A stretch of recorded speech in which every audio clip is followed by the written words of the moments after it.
Alright, so lo sisi nanka ama-details akhe, ngimvulele i-account izolo and then wadephozitha njengoba kade ubona la ukuthi ngamguide ukuthi adephozithe kanjani. So nanku udephozithe u-600 as you can see, and then wangisendela ama-details akhe khona namhlanje ngabo something to 1 njengoba kuyoshaya u-2 manje. So ngangena-ke kwi-account yakhe, this is i-account yakhe, beku-600 sawudephozithile, and then we took a few trades, nanka ama-trades as you can see, most of which awinile. In fact siluze i-trade eyodwa, the rest awinile wonke as you can see. So i-account right now iku-1600. From here so bese siyakwazi-ke uku-withdrawa. In fact ngoba udephozithe ngekhadi, ake siqale si-withdrawe leya back to ikhadi lakhe.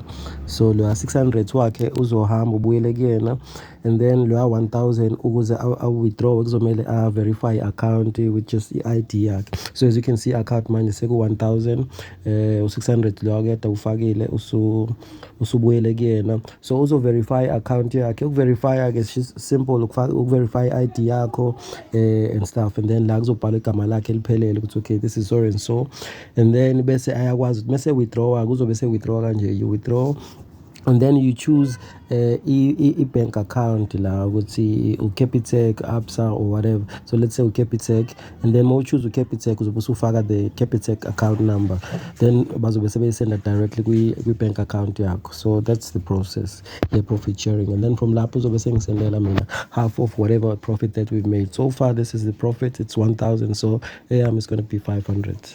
So yeah, that's the process. Danko.